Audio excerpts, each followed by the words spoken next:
अस्सलाम वालेकुम जी। Omega 3 fish oil के ऊपर बात करेंगे। Omega 3 fish oil, omega 3 fatty acid. बहुत ज़्यादा लोगों ने मुझे रिक्वेस्ट की कि ओमेगा 3 फिश ऑयल के कैप्सूल के फ़ायदे क्या हैं, इसके नुकसान क्या हैं, कितना हमें पर डे लेना चाहिए और कौन से ओमेगा 3 फिश ऑयल के कैप्सूल अच्छे हैं, इसके ऊपर डिटेल से बात करेंगे। सबसे पहले अगर आप मेरे चैनल पर नए हैं तो चैनल को सब्सक्राइब करें, बेल के बटन को दबाएं ताकि मेरी आने वाली हर वीडियो का नोटिफिकेशन आपको मिल सके। तो चलिए चलते हैं टॉपिक की तरफ। ओमेगा 3 फिश ऑयल, जब भी आप बाज़ार से कोई कुकिंग ऑयल लेते हैं और कैनोला वगैरह, तो उसके अंदर जो है आपको ओमेगा 6 और ओमेगा 9 मिलते हैं, बट उसमें ओमेगा 3 फैटी एसिड मिस होते हैं। ओमेगा 3 फिश ऑयल उसके अंदर मिस होता है क्योंकि ये बहुत कॉस्टली मिलता है। ओमेगा 3 फिश ऑयल बहुत सिंपल जुबान में समझाऊंगा, होप सो आपको अच्छे से समझ आ जाएगी। ओमेगा 3 फिश ऑयल जो है वो हमारी बॉडी में नहीं बनता है, हमें बाहर से लेना पड़ता है, बाहर से उसका सोर्स बनाना पड़ता है। सो हमें बोला जाता है कि आप जो है वो अखरोट खाओ, आप जो है वो अंडे खाओ, आप जो है वो चिया सीड खाओ, आप फ्लेक्स सीड खाओ, सोयाबीन खाओ, इसमें आपको ओमेगा 3 मिलेगा। ये सच है कि इनके अंदर अभी हमें ओमेगा 3 मिलता है, ओमेगा 3 फैटी एसिड इसमें होते हैं। लेकिन आपको ये समझना चाहिए कि ओमेगा 3 फैटी एसिड 3 तरह के होते हैं। एक होता है ALA, एक होता है EPA और एक होता है DHA। ये 3 तरह के ओमेगा 3 होते हैं।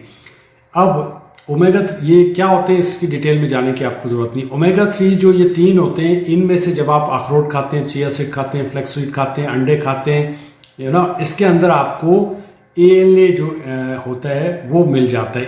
ALA जो ओमेगा 3 फैटी एसिड होता है वो मिल जाता है। बट आपको EPA और DHA जो ओमेगा 3 फैटी एसिड होते हैं, इनको लेने के लिए आपको ज़रूरी है कि आपको सैल्मन फिश लेनी पड़ती है, ट्राउट फिश लेनी पड़ेगी, या फिर फिश ऑयल के सप्लीमेंट लेने पड़ेंगे, बाहर से फिश ऑयल के कैप्सूल लेने पड़ेंगे जिनकी हम बात कर रहे हैं। तो अगर आपको कोई ये बोलता है कि आप अखरोट खा लो, आप जो है चिया सीड खा लो, आप सोया प्रोडक्ट्स खा लो, आप जो है वो फ्लेक्स सीड खा लो, तो आपको ओमेगा 3 मिल जाएगा, तो वो बात सिर्फ एक ही करता है कि आपको सिर्फ उनसे ALA मिलेगा, बाकी आपको EPA DHA जो है वो ओमेगा 3 फैटी एसिड नहीं मिलेंगे। सो उनके लिए आपको कैप्सूल बाहर से लेने पड़ेंगे या फिर आपको फिश खानी पड़ेगी, जैसा कि मैंने आपको बताया है। अब इसके फ़ायदे क्या हैं? देखो, जब आप कैप्सूल खाते हो ना फिश ऑयल का, तो सबसे बड़ा जो इसका फ़ायदा है वो ये है कि आपको हार्ट अटैक नहीं होता, हार्ट रिस्क को कम कर देता है, हार्ट की हेल्थ के लिए अच्छा है। इसके अलावा इसका क्या फ़ायदा है? इसका फ़ायदा ये है कि ये आपकी कोलेस्ट्रॉल लेवल्स को नॉर्मल रखते हैं। आपका जो लो डेंसिटी लाइपोप्रोटीन है, आपका जो LDL है, जिसे आम जुबान में बैड कोलेस्ट्रॉल, गंदा कोलेस्ट्रॉल जिसे कहते हैं, वो जो है उसको जो है वो कम करता है। और जो अच्छा कोलेस्ट्रॉल होता है, गुड कोलेस्ट्रॉल जिसे कहते हैं, जिसे HDL कहते हैं, हाई डेंसिटी लाइपोप्रोटीन, उसको जो है वो बढ़ाता है। ठीक है। इसके अलावा इसका क्या फ़ायदा है? ब्लड प्रेशर, जिन लोगों को ब्लड प्रेशर होता है उन लोगों का ब्लड प्रेशर नीचे लाता है। जब आपका ब्लड प्रेशर नहीं होगा, कोलेस्ट्रॉल नहीं होगा, तो जाहिर है आपको हार्ट अटैक नहीं होगा। इसका एक और फ़ायदा ये है कि ये जिन लोगों को इन्फ्लामेशन होती है, सूजन होती है जोड़ों के अंदर, सूजे होने जिन के अंदर, अगर आपको सूजे हुए हैं जोड़, तो ये आपकी स्वेलिंग को काफ़ी हद तक कम करता है। सो बड़े लोग भी इसको इस्तेमाल कर सकते हैं, आपके घर में जो बुजुर्ग हैं। इसके अलावा इसका क्या फ़ायदा है? इसके अलावा ये आपकी स्किन को बड़ा अच्छा करता है। जितने भी आप फिल्मी एक्टर देखते हैं ये फिश ऑयल के सप्लीमेंट इस्तेमाल करते हैं। उसकी रीज़न क्या है? एजिंग को स्लो करते हैं, आपको यंग दिखाते हैं, आपकी स्किन पे ग्लो रहता है, आपको झुर्रियाँ नहीं बनती हैं। सो ये इसके लिए भी इफेक्टिव है। इसके अलावा आपके बाल जो हैं उनके लिए भी अच्छा है, बालों की जो ग्रोथ होती है उसके लिए भी ओमेगा 3 बहुत अच्छा है, आप ले सकते हैं।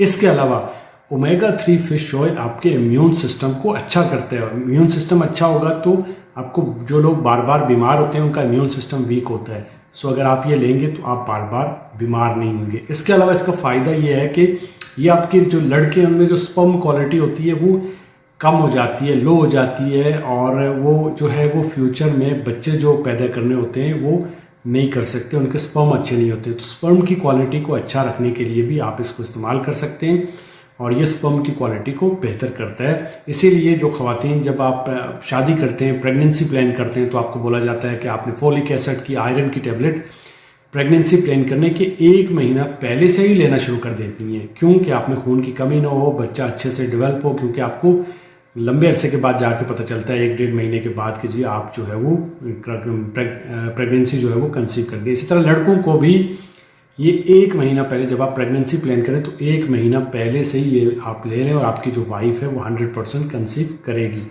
आपकी स्पर्म क्वालिटी अच्छी हो जाएगी। अब इसके फ़ायदों के अलावा ये आपकी ओवरऑल हेल्थ के लिए बहुत अच्छा है, आपको लेने चाहिए। अब इसका कोई नुकसान है, इसका कोई मेजर साइड इफ़ेक्ट नहीं है।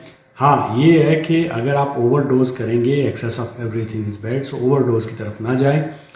ये जो है इसका कोई नुकसान है, नुकसान में ये है कि इसकी जो टेस्ट होता है वो फिशी होता है। अगर आप खाएंगे तो आपको फ़िश की जो स्मेल होती है इस तरह की एक महसूस होगी। जिन लोगों को फ़िश से एलर्जी है वो लोग इस्तेमाल नहीं करें। अदरवाइज़ जो ज़्यादा कंप्लेन करते हैं लोग जो फ़िश खाते हैं, फ़िश ऑयल, तो एक गर्माइश सी महसूस होती है, बॉडी में एक टेम्परेचर सा महसूस होता है। ये नॉर्मल है, इसमें कोई प्रॉब्लम नहीं है। सो इसका कोई मेजर साइड इफेक्ट नहीं है अनटिल कि आप ओवरडोज की तरफ चले जाएं। अब एक और सवाल, पर डे रिक्वायरमेंट कितनी है? पर डे हमें जो है वो 600 मिलीग्राम जो है इसकी रिक्वायरमेंट है, बट जब भी आप किसी जगह से जाके लेंगे वो आपको 1 ग्राम के अंदर ही देगा। सो आप 1 ग्राम में ले सकते हैं, कोई इशू नहीं है। अब एक और सवाल जी कि कब लेना चाहिए? ये लेना चाहिए हमें दिन के खाने के बाद, आफ्टर लंच ज़्यादा बेहतर है। ब्रेकफास्ट के बाद भी ले सकते हैं। 30 मिनट के बाद आपने ये लेना है, खाना खाने के 30 मिनट बाद 2 बड़े गिलास पानी के साथ।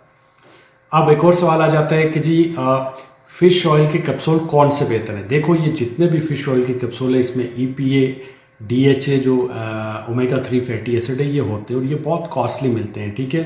सो ये आपको नॉर्मल नहीं मिलेंगे। आपको पता होगा फ़िश भी ज़ाहिर है सस्ती नहीं मिलती है, तो आपको ये कॉस्टली मिलेंगे बाहर से। किसी भी ब्रांड का, किसी भी कंपनी का लेके इस्तेमाल करेंगे कोई प्रॉब्लम नहीं है, बिला झिझक आप इस्तेमाल कर सकते हैं, बट ओवरडोज नहीं करनी है। एक दिन में एक ले सकते हैं। अब एक और सवाल, कितने अरसे तक इस्तेमाल करना चाहिए? इस सवाल का जवाब ये है कि आप 1 से 2 महीने तक इसको रेगुलर ले सकते हैं। 2 महीने के बाद आप 15 दिन का गैप देके फिर स्टार्ट कर सकते हैं, या फिर आप जो है वीक के अंदर 1 कैप्सूल ले सकते हैं मेंटेनेंस के तौर पे। होप सो कि वीडियो आपको अच्छी लगी होगी। वीडियो अच्छी लगे तो चैनल को सब्सक्राइब करें और इसी तरह के इन्फॉर्मेशन वीडियोस के लिए, इन्फॉर्मेटिव वीडियोस के लिए मेरे चैनल को सब्सक्राइब करें। वीडियोस देखते रहें, दुआओं में याद रखें। अल्लाह हाफ़िज़।